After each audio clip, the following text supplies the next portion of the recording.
Okay, so continuing on with lesson 6.3, my goal is to get 6, 7, 8, 9, and 10 on this video before stopping it. So I think the best way for me to show you how to do this is going to be for me to share my, not that screen, this one, and now then let me find my Zoom. Okay, so I'm going to share my computer screen because it's graphing stuff, and I think that's going to be our best bet. So I'm going to bring it over here, and we're going to share this. Sure. Okay, so on this one, we're going to have to graph this. So we're going to click to enlarge graph. It's the exponential tool. That's the logarithm. So exponential tool, because this is the exponent exponential function lesson. Doesn't matter where you click because it's going to shoot to the center. So it already has your base in there. So if you see our function right there, and I hope y'all can see this. Yeah. It won't let me drag it off of it, so I'm going to assume you can. So it already has our base in there for us. Just if there's a 4 at the front, that means we are going to vertically stretch it 4. And then there's no negatives, so that should be the only thing we have to do to this one. Let's save it, check answer, continue. All right. On domain, this is the exponential properties. It's going to be on that thing, but the domain of an exponential function is -infinity to infinity. All your domains should be that. So let's put that in there.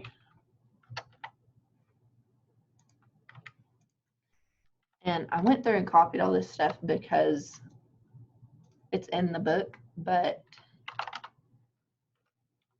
reading a book is very confusing. So the range is 0 to infinity as long as it doesn't have +1 or subtract1 or any of that stuff on it. So just keep trucking on that. Determine the horizontal asymptote, and it says this on the functions thing. I wish I had that paper there so I could show you it.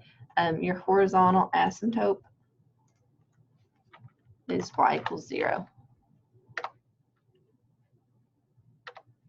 So these are all just kind of property things, and they're on that paper. So just keep that in mind. What is the y-intercept? And the y-intercept is also on there. So we intercept at 4, and they want an integer, not an ordered pair, so just 4. Let me do it again. So on this one, we have 5 to the negative x exponent, subtract 4. So exponential graph, click. It's a negative x, so we're going to reflect over the x-axis. Yes, I was making sure that was going to be it. And I'm going to double check it still.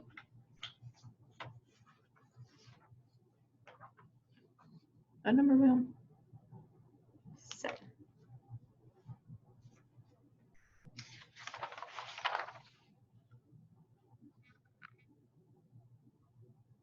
That don't look right. But if it's negative x using our transformations, we reflect about the y-axis. And then since we have subtract 4 over here, that's a vertical shift down 4. Just looking at the stretches, I'm like, no, that's not right. Okay. That should be right.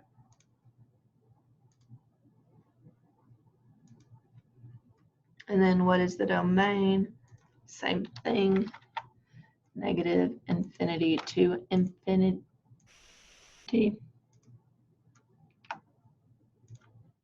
Close that up. This one, our range is different because our graph goes down here because of that -4. So our range is going to be from -4 to infinity because ranges are y value up and down.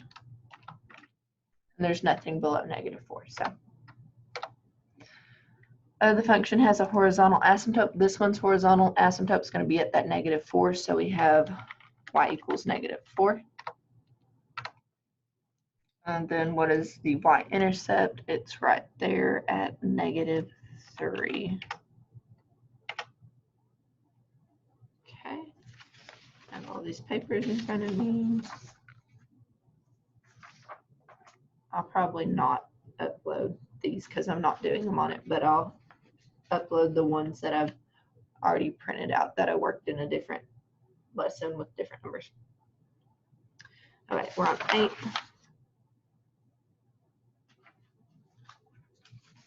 So this is our E function, and this one has a 2 on it. Okay, so we're going to click to enlarge. It's still, okay, exponential tool. Click. Our base is E. We have -x, so we're going to reflect about the y-axis. And then we have a 2 being multiplied by it, so that would be a vertical stretch. Does my graphs look similar? Check. Save. Check answer. Oh, ho, ho. What did I do wrong?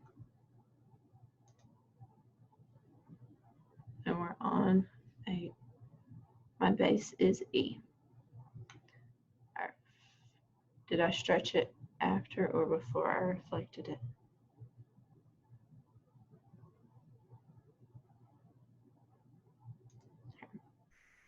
Start over.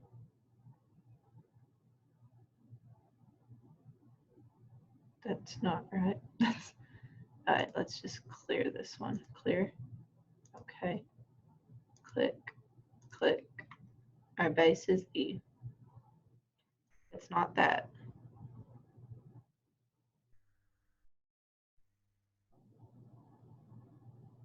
Reflect over the y-axis. Are they saying it's not a vertical one or vertical stretch or compression? And it's 2.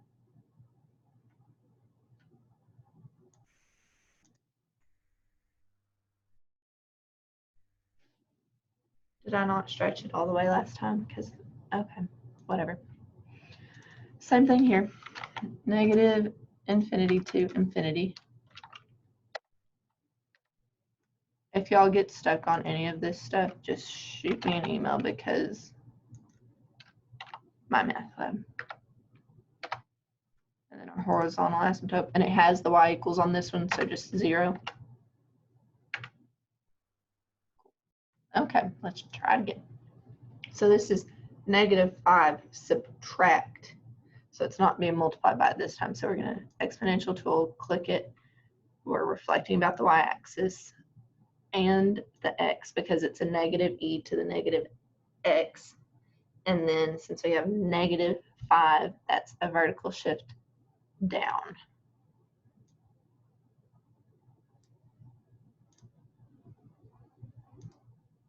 Cool.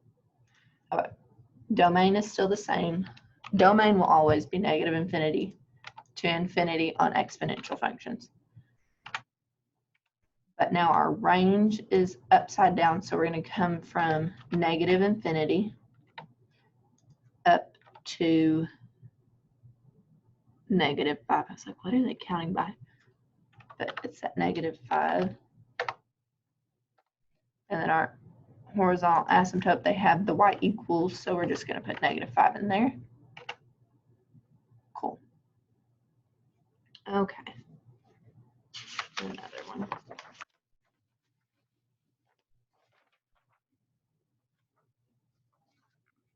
I don't even know where my papers are anymore. 7, 8, 9, 10. Okay, so click to enlarge. What they do to us, they divided it by 2 up there. Pretty sure we're going to use our horizontal on this one then. Right. Click, and then we reflect both because we have -e, -x. We go down 5 because it's -5 because all of them were the same as our last one, but now we have this 2 here. And I'm pretty sure that goes here. We'll see.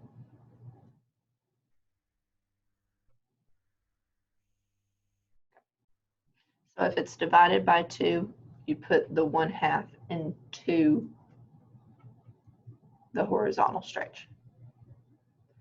negative infinity to infinity because that doesn't change ever, not 9, subtract infinity, negative infinity to infinity, and our range is going to be negative infinity because it's going down to -5.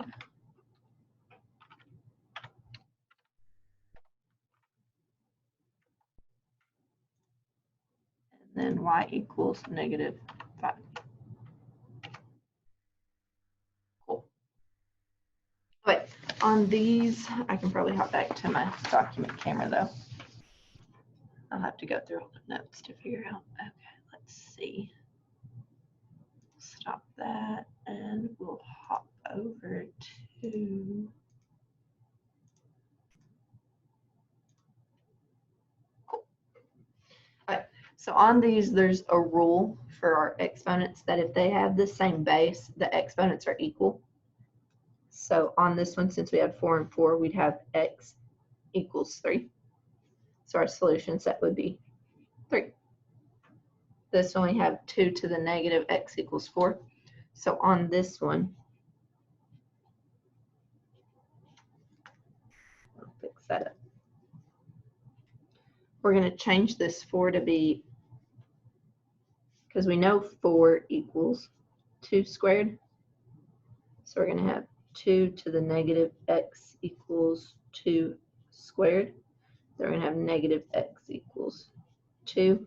X can't be negative, so we divide by our negative to get rid of it. So x equals -2. And then if we substituted that in, a negative times a negative is positive, and 2 squared is 4.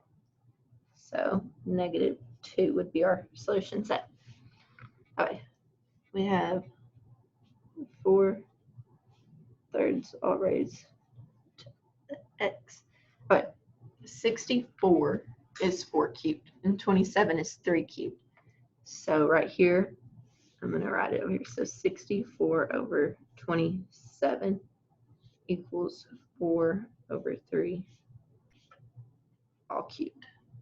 So then I'd have 4 thirds cubed, and then since these are both the same base, I can say x equals 3. So our goal on these is to take this and get it to be the same base. So I had 2 here, so I needed to see if 4 could be 2. I have 4 thirds here. I needed to try and get this to 4 thirds. So, and it's always going to be the one that's not simplified that we do. So I have 2 as the base here. I need this to be 2. So 2 cubed is 8. So I'd have 2 to the 4x plus 1 equals 2 to the 3rd power. And then, since these are the same bases, I can do away with them and say 4x plus 1 equals 3 and solve that for x. So I'm going to subtract my 1. 4x equals 2, and I divide by 4 because I want x alone. So x equals 1/2. And then half of 4 is 2. 2 plus 1 is 3. 2 to the 3rd power is, so my solution set would be 1/2 here. Okay, I have 8 and 32. I need to find a base that they both go to. So let's see. 8 squared is 64, so it's not going to be that. 4 squared is not 8, but 2 cubed is 8. So 2 cubed equals 8. 8 times 2. So we have 2 times 2 is 4. Times 2 is 8, times 2 is 16, times 2 is 32. So 2 to the 5th power is 32. So I'm going to write that here. 2 to the 5th power is 32. So I'd have 2 cubed times -x plus 24. And then I have equals 2 to the 5th power times x. So now I'd have 3 times -x plus 24 equals 5x. So -3x plus 24 equals 5x. Add my 3x. So 24 equals 8x divided by 8. I'm going crazy over here. 3 equals x. And then I can check it. So I'd have negative 3 plus 24,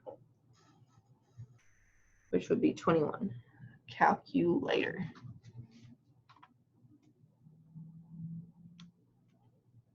So we'd have 8 raised to the 21st power. Cool. And then we'd have 32 raised to the 3rd power. Ooh. Those do not match up.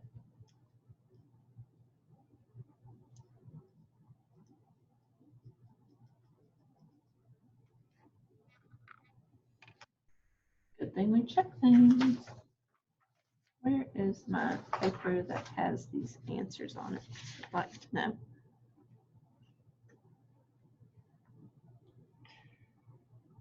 Do you know what I didn't do? Simple math. 3 times 24 equals 72. So then right here we have 72 divided by 8, which is 9. So then we'd have 9 equals x here. And then we'd substitute 9 in here. So negative 9 plus 24 equals 15. So we'd have 8. That still don't look like it's going to be right.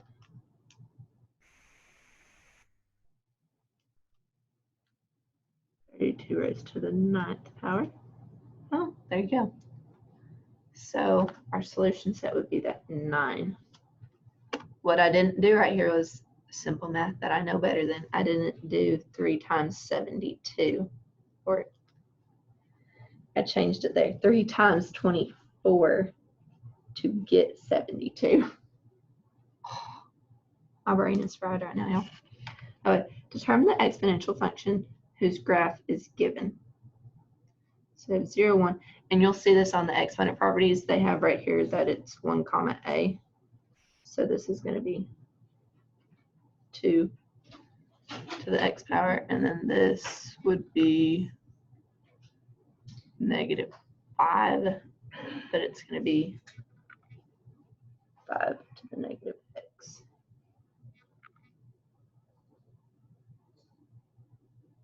I can check that because if I put 0 in,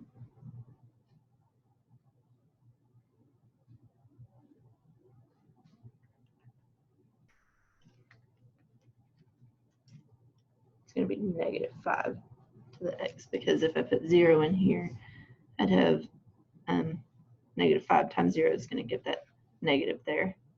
Where if the negative was with the exponent, it wouldn't.